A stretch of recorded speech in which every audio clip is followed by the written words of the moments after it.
l'ombre des dragons plane-t-elle encore sur nous?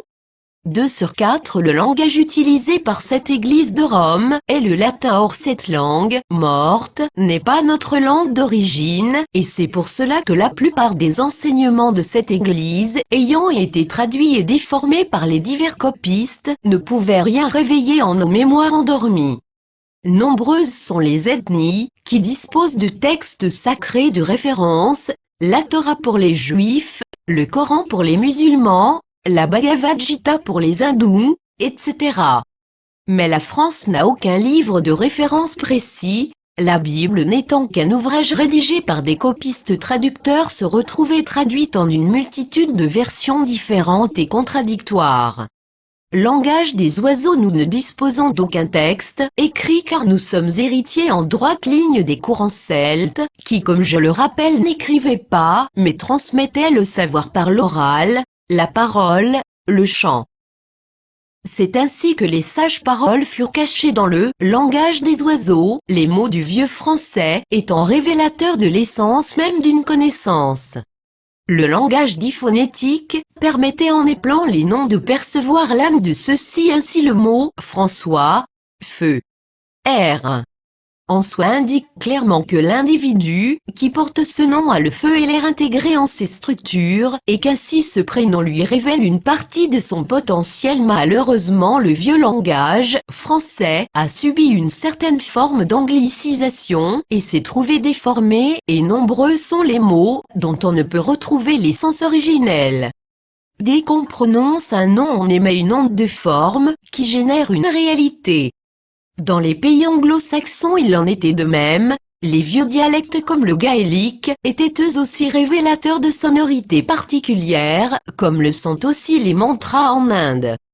Tout est émanation du verbe, les ultrasons générant des sons, qui engendrent des formes de vie. La musique traditionnelle seule était basée sur 5 notes, chacune correspondant à une essence de plante, à une voyelle et aussi à un doigt de la main.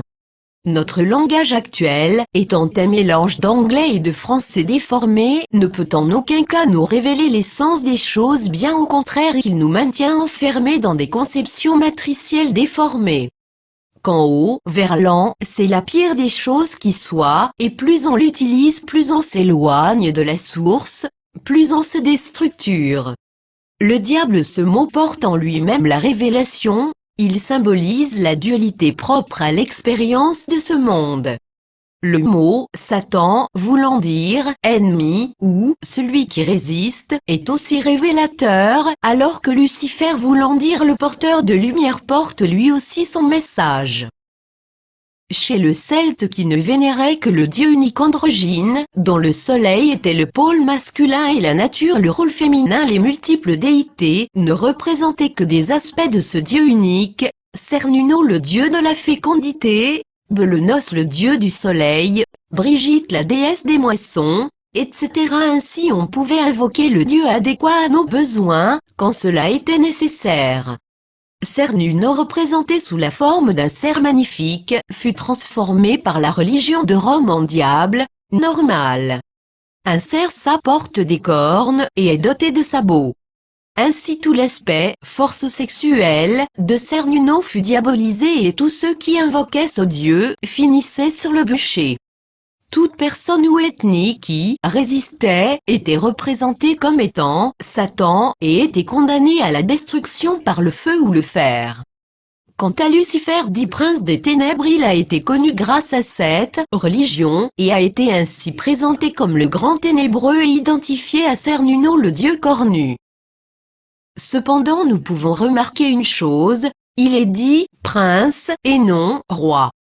Lucifer n'est en fait que le prince régent de notre matrice, que l'on connaît aussi sous l'apparence d'un serpent qui se mord la queue et nous enferme en ses anneaux maléfiques. Mais rien ne nous oblige à le transformer en roi. Un prince est héritier probable d'un royaume mais non, celui qui décide, c'est donc nous, par nos façons de penser et d'être, qui lui donnons ou non notre pouvoir par notre attention. Les dragons, nous savons tous désormais plus ou moins que les dragons sont des êtres multidimensionnels fort doués dans le domaine génétique. La plupart proviennent de la constellation Draco, où se trouve une multitude d'étoiles résidentielles.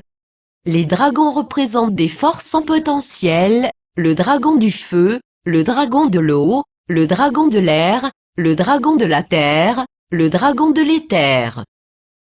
Ils font partie des forces dites élémentaires, c'est-à-dire des énergies qui sont mises à notre disposition pour co-créer notre réalité existentielle.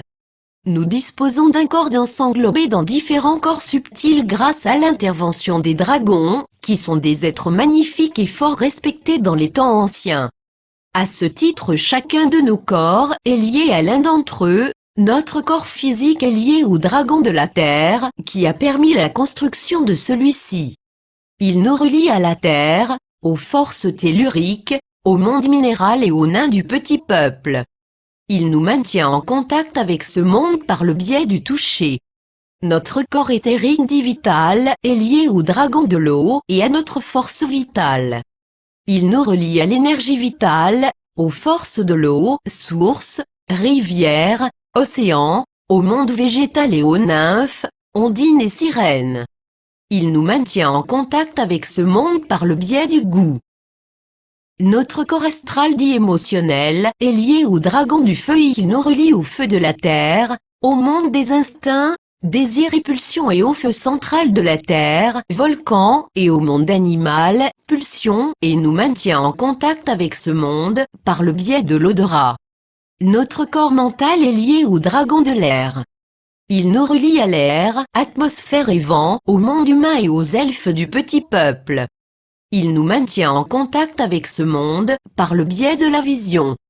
Notre corps causal est lié au dragon de l'éther. Il nous relie au soleil, aux forces du cosmos, à notre soi et au monde angélique, Deva et maître ascensionné. Il nous maintient en contact avec ce monde par le biais de l'ouïe. Nous sommes constitués de ces 5 corps, qui sont eux aussi intégrés dans nos corps supérieurs. À suivre, Vidir Christian Duval.